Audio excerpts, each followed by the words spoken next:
Cœur de patrimoine, Cédric Decoeur. Et on le disait à l'instant avec Géraldine Métifeux, c'est vrai que tout est un peu question de banque centrale, de marché financier également. On va en parler avec Emmanuel Salle, le patron de la financière de la Cité. Bonjour Emmanuel. Bonjour Cédric. Merci d'être au rendez-vous. On va essayer de regarder les marchés, alors pas en day trading, pas les deux doigts dans la prise, mais en prenant le temps de comprendre et d'interpréter un peu tout ça. D'abord, notre indice CAC 40, parce que c'est souvent un peu le baromètre qu'on regarde. Certains le voient déjà à 9000. On est sur la bonne lancée, on y croit, c'est raisonnable, il y a de l'exubérance irrationnelle, comme aurait dit l'autre. Alors, je ne vois pas vraiment d'exubérance irrationnelle, non, on peut tout à fait y parvenir. Je crois que les conditions sont finalement assez bonnes, enfin meilleures en tout cas qu'on ne pouvait l'espérer en fin d'année dernière, et c'est un élément très, très favorable. Ce qui me semble clé, en revanche, c'est la capacité des banques centrales et également des politiques budgétaires à accompagner ce mouvement, parce que le principal relais aujourd'hui de la croissance en zone euro reste les exportations. On sait que l'Allemagne est redevenu le premier exportateur mondial avec des chiffres du commerce extérieur, enfin du solde commercial qui sont ceux d'avant 2019. Donc une grande partie de cette croissance européenne dont on doit se féliciter repose malgré tout sur la demande extérieure et en particulier sur la demande chinoise. Toutefois, vous avez également des ressorts puissants de croissance en zone euro que sont l'Espagne, également l'Italie, l'Irlande, pour des raisons qui sont spécifiques à la réglementation fiscale irlandaise. Donc, nous n'avons pas que l'Allemagne, et ça, c'est un élément qui me semble tout à fait important. On a même, au contraire, une contribution très significative des pays d'Europe du Sud, des pays d'Europe latine, à la croissance européenne. Donc, le CAC à 9000, c'est très bien. On a d'excellentes locomotives européennes, peut-être plus diversifiées d'ailleurs en Europe qu'aux États-Unis, avec un poids moindre des grandes valeurs technologiques et un groupe de valeurs qui n'appartiennent pas qu'à un seul secteur, avec une plus large diversification dans les secteurs de l'énergie, de la santé, de la défense. Donc ce sont des facteurs qui sont à mon avis positifs et qui redonnent confiance en l'économie européenne. Tout revient une fois de plus aux banques centrales qu'on a quasiment avec nous depuis maintenant 10 ans, qui nous prennent la main, qui nous guident, qui tâchent de nous emmener là où elles le souhaitent.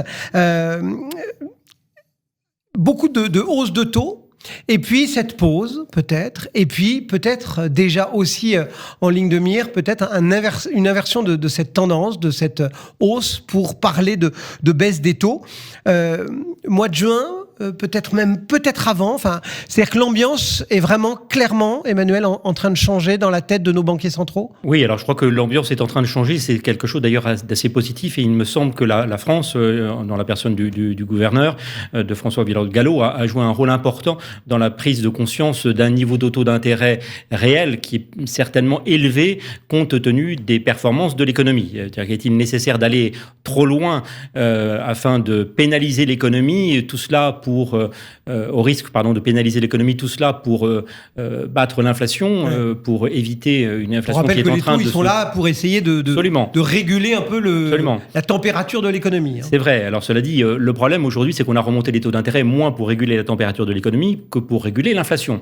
Et cette inflation, elle ne provient pas de la température interne de l'économie, donc de la surchauffe de l'économie, qui serait produite notamment par un excès de la demande, comme c'était le cas dans les années 70, mais elle provient essentiellement de l'offre et de circonstances extérieures qui sont la levée des confinements en 2022 à la suite de la réouverture de l'économie mondiale, et bien sûr, elle provient aussi des événements ukrainiens qui ont induit cette forte hausse du prix des matières premières. Donc on a remonté les taux d'intérêt. En zone euro, on a les taux d'intérêt réels, donc après inflation, qui sont parmi les plus élevés du monde occidental, même les plus élevés du monde occidental.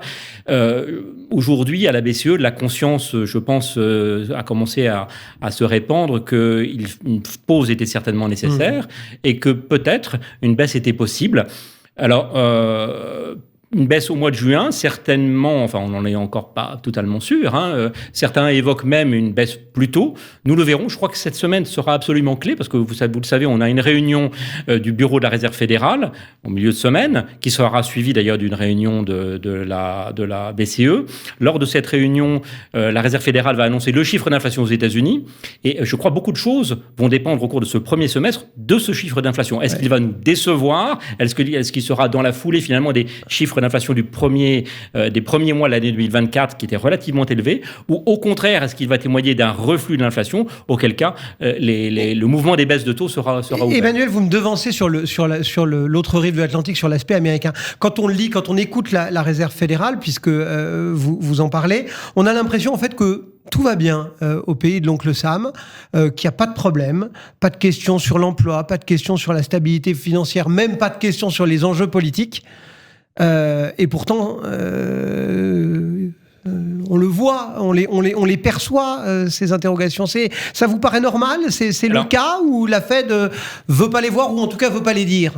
Écoutez, je pense que tout ne va pas nécessairement bien au pays de l'oncle Sam, mais on sait bien, les États-Unis font face à des échéances politiques qui montrent bien qu'une très grande colère est présente dans certaines couches du peuple américain, et donc on ne doit pas, ne pas prendre en considération ces éléments-là qui sont également essentiels d'ailleurs pour l'appréciation de l'économie et des marchés. Mais néanmoins, s'agissant du pilotage économique, je crois que beaucoup de choses vont bien. C'est-à-dire qu'en fait, la Fed, elle a la particularité par rapport à la BCE d'avoir un double mandat. Oui. C'est-à-dire qu'elle doit s'occuper non seulement de l'inflation, mais également de l'activité et du chômage. Donc elle ne va pas remonter les taux d'intérêt jusqu'à un point qui risquerait de mettre en danger l'activité. Et donc on doit reconnaître que la sortie du Covid s'est faite de façon assez remarquable aux États-Unis. C'est-à-dire que les États-Unis ont soutenu la demande interne, la consommation, l'investissement. Vous avez eu des plans d'infrastructures, avec notamment l'IRA, qui ont joué un rôle absolument considérable dans la réindustrialisation du territoire américain. Tout cela contribue au développement de l'activité. Tout ça, effectivement, a accompagné l'inflation, a accompagné la relance et la croissance. Ça s'est traduit par un surcroît d'inflation, mais également par un surcroît d'activité. Mmh. Donc finalement, certes, on a des taux d'intérêt un peu plus élevés aux États-Unis qu'en Europe, mais on a beaucoup plus d'activité. Et si bien que les États-Unis sont arrivés, malgré cette politique monétaire relativement restrictive, à conserver un niveau de chômage extrêmement bas. On a eu 300 000 créations d'emplois le mois dernier aux États-Unis, c'est tout à fait remarquable. Et donc les États-Unis, au cours de ces derniers mois, même depuis 2022, sont arrivés finalement à conquérir le Graal de la croissance économique et de la résorption de l'inflation. C'est quelque chose de tout à fait remarquable. On doit reconnaître qu'en zone euro, les choses sont plus compliquées, mais c'est aussi lié au fait que la zone euro est de création plus récente. Et la BCE est un animal politique qui doit tenir compte d'économies différentes. Justement, cette question entre tout ce qui relève de la Banque centrale et puis de la politique monétaire et puis notre politique budgétaire. On a vu notamment toutes les saillies des uns et des autres, et notamment de Bruno Le Maire. Et puis Bruno Le Maire, il nous dit je compte quand même sur la baisse des taux d'intérêt pour insuffler un regain de croissance dès la fin de l'année, puis l'an prochain. Est-ce qu'on peut y croire ? Alors, la baisse des taux d'intérêt, on verra. Je crois que ça dépend essentiellement des équilibres politiques au sein de la BCE et des chiffres d'inflation. Les chiffres d'inflation, on aura une bonne orientation mercredi prochain, lorsque l'indice d'inflation américain sera publié par la Fed. Donc, on verra exactement quelle est la dérive de l'inflation, parce que je ne vois pas la BCE baisser ses taux d'intérêt avant la Fed. Mmh. Donc, ça nous donnera déjà un signal. Maintenant, sur la baisse des taux, sur l'évolution la contribution de la baisse des taux à la croissance, Bruno Le Maire a indéniablement raison. C'est-à-dire qu'il y a, la politique monétaire n'est pas neutre, contrairement à ce qu'on peut lire. On dit souvent que ça prend plusieurs mois. Quand on voit quand même l'évolution de la croissance aux États-Unis et l'évolution, de l'activité en zone euro, comparé aux hausses de taux d'intérêt, on voit bien que dès qu'on remonte les taux d'intérêt, on casse la croissance. Donc ça se passe assez vite. Il y a quand même une réelle efficacité de la politique monétaire. Si on a une détente des taux d'intérêt en zone euro, ça donnera quand même un signal extrêmement positif, bien sûr au marché financier, mais avant tout à l'économie réelle. Et on sait aujourd'hui qu'il y a des secteurs entiers de l'économie qui sont pénalisés par ce niveau de taux d'intérêt qui contraint excessivement la demande. Il faut savoir que pour les entrepreneurs, ce qui est important, c'est certes d'avoir un peu moins de normes, de réglementations, etc., mais surtout que la demande finale soit solvable et que la population, les populations européennes soient en mesure de contribuer à la croissance, comme elles l'ont fait dans le passé. Aujourd'hui, malheureusement, c'est pas totalement le cas. On a une grande partie des économies européennes qui s'appuie sur la contraction de leur demande interne, à la fois les investissements et la consommation, pour réaliser de meilleures performances à l'export. Juste pour terminer, Emmanuel, on a commencé en parlant de nos marchés. Nos marchés, ils sont là aussi pour valoriser finalement des entreprises. Les résultats vont commencer à tomber pour ce premier trimestre, notamment avec les banques américaines. Qu'est-ce qu'il faut attendre ? Qu'est-ce qu'il faut surveiller, j'ai envie de dire presque macroéconomiquement, dans cette prise de température de la vie des entreprises ? Écoutez, j'ai le sentiment que la saison des résultats va plutôt être bonne. Mon sentiment, c'est que des valeurs qui sont sur les secteurs les plus classiques, les plus traditionnels de l'économie vont nous offrir de bons chiffres, notamment, je pense, aux valeurs du secteur pétrolier, aux valeurs du secteur de l'énergie, ou qui étaient délaissées ces dernières années, notamment pour des raisons de normes que vous connaissez.